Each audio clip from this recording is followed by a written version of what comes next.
Hey guys, welcome to this video. It's part one of my responses for black series, and I'm in this video be covering the Sicilian defense and more specifically the Sveshnikov variation, which I really like, really highly recommend. It's pretty forcing. It forces your opponent a lot of the time, and apart from that, it's just sort of really dynamic, really enjoyable. There's a lot of focus on the center, often some center superiority as black, and it's a good way to sort of combat 1e4. So it's a response for 1e4. We play c5. I'll just start by going over the main line, and then either in future videos or later in this video I'll go over variations, and that's also part of the beauty of this opening because there's sort of principled ways and logical ways to combat those. So we continue with knight f3. It's black. We play knight c6, and we're sort of not allowing this center for white. White does continue to play d4, and we take it with our c pawn, so c takes d4, and then knight takes d4. Now here we continue on with development. I'm sure a lot of you have been in this position quite a bit. So knight to f6, then knight to c3 for white, and here is where a move which I highly recommend, and it begins this forcing sequence, and that's e5. There's a few options for white where to go, but there's really only one good option, and as mentioned, I'll go over the other ones a bit later, but there's really only one good response for white, and that's knight to b5. From here we play it's the wrong square. So after knight b5, the d6 square is a potential spot where we sort of just don't want a knight landing on, potentially a queen. So we play the move d6, and just by the way, this is sort of one slight weakness of the opening is you notice we have a backwards pawn, so that's a semi-open file for white, and we have this backwards pawn, so it can only be protected by pieces. But we're not worrying too much about it now, but that is sort of a characteristic weakness of this opening. So after d6, there are two moves for white. One main move. There's bishop to g5, and there's also knight to d5. So I want to first cover bishop g5 because it's sort of more common and more played. So bishop g5. Now here, it's completely essential that we kick this knight because there's otherwise quite a few threats, especially if the knight comes to d5 with this sort of with the c7 square, So part of this variation, and quite an important thing not to forget and not to overlook, because it can sort of make a loss straight away, is a6. Now that kicks the knight, and he only has one square. Of course, he can't go to d4. So knight a3 is the only move, and here we play b5. Now black here takes on f6, and we retake with the g pawn. Now you might think that looks a little bit ugly. There's doubled pawns, there's sort of weaknesses for short castling, but the main theme is playing f5, which can potentially lead to a really nice, really strong center.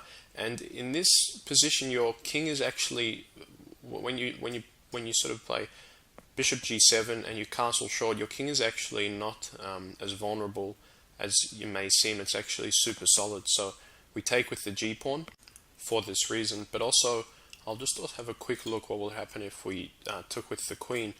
It's also bad in itself because of knight d5, and we're moving back to d8 with the queen. We've also lost the tempo here. So let's back up here and take with the pawn instead of the queen. Now I want to have a look at just quickly a couple concepts, and I'll touch on them lightly, but it's very important. For white, d5 is a crucial square. It's really his only central square. It's an important square for white. A lot of play centers around that, and basically white's doing his best to sort of control that at all times, because without that as well, black will potentially be able to advance his pawns. Let me just get rid of some of these arrows. So if black's pawns started rolling, if if this pawn on e4, say, was taken somehow or was exchanged, and these pawns were, for black, started rolling, the center would just be overbearing and over dominating for black. So that's one theme, and I'll try to illustrate that in future videos or future games maybe or something. But yeah, it's really evident in the games you play. And the other important thing is black's really got the goal of playing f5, and that's to undermine this e4 pawn, and it's to also create a really nice center for black. So that f5 advancement is a key concept, and that sort of shines. There's some logic shining out now from taking with the g pawn as well.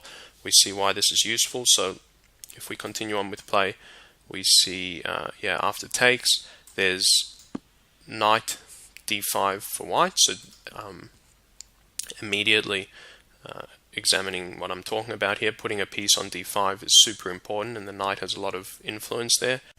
And from here as black, we play f5, which is creating this nice center. We've got potentially reinforcements for that if that f pawn is taken. So we've got really a nice, solid center. To this, the general response is bishop d3. There are quite a few responses, but again, I want to get a basic thing going, so I can maybe in future videos go over other responses and more in depth into them. But I just want to sort of show what we finish at and what themes we're looking at. Bishop e3, attacking this crucial d5 square, as I talked about before, and also white now actually can't take because the knight will be hanging, so that's something to look for potentially. Here we often see queen h5, and here you may feel almost as if your king might be a little bit vulnerable with this slightly weakened pawn structure, and maybe this knight looks intimidating, but in actual fact it's just super solid. Here we just continue with bishop g7 with intentions to short castle. As white, we often see short castles. Here we play f4, kind of solidifying a nice central position, plus also taking a bit of threat for now on off this h7 potential liability and off that diagonal. And for white, the continuation is c4, b takes, bishop takes, and we short castle. There's a lot of interesting and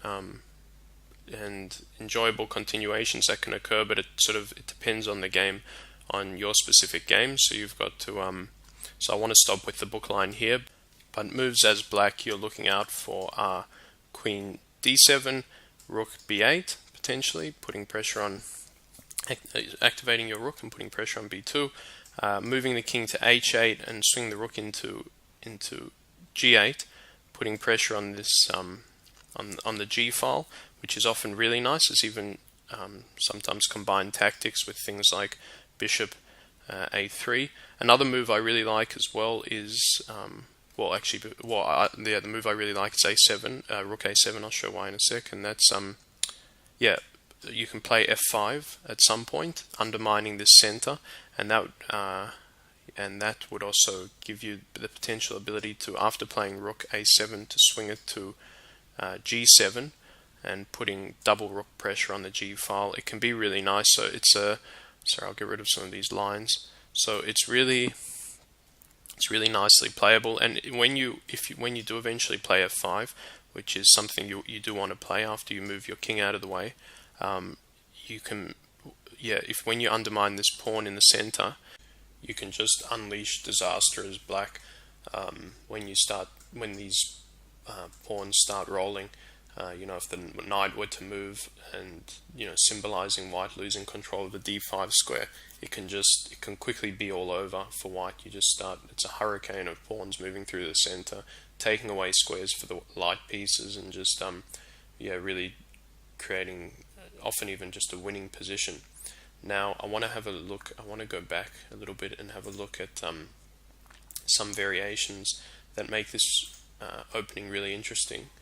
So from here, I want to do this more so in future videos, but in this video I'll cover some of it just for the last minute or so. So when the move was knight to b5, but if you were to play, for example, knight b3, black's already taken an advantage. It's even more than equalized. Is at an advantage here with bishop b4, and it's all about the center really in this opening, as a lot of openings are. And this is just you're placing the obvious threat. The e4 is in fact hanging here, so after something like bishop d3, holding on to it, we can play as black d4, and this is just nice. This is already a really great position for black. It's in fact favorable for black here, so that's an example of how deviating from the book line, or the forcing lines you put on white with this opening, can lead to advantageous positions. I just want to have a look at one more position, and that's in the very early opening. So sometimes you even see things like c3 intending c5, and this is real beauty of the position. Is there's a lot of principled moves. Like here, I like playing d5, and that's simply because the knight isn't on c3, and it's sort of looking at, well, what's missing about that, and what's the correct move here. And yet d5 is a really good move because it immediately questions this pawn and just puts strain, and it's a principled move in that respect. So it takes a center when and this exchange here, this exchange is really good for white, for black. Sorry, you're in a I mean, of course this is playable for white, but still you're in a good position here, playing the black pieces, and it often leads to a good game. And there's a lot of sort of variations and deviations that your opponent can do, and I want to look into those more deeply in upcoming videos, and I want to look also more deeply into some games and some other main lines. But I hope this was a good basic start into this opening. I really enjoy it. I hope you try it out if you haven't already, or I hope this helps you otherwise. But thanks very much for watching. Oh, and just a quick mention, I've still got quite a lot of videos to do on the 1d4 series, on different variations that we see quite commonly, but I wanted to do both of these series simultaneously, just to mix it up a little bit. Alright, thanks a lot. Bye.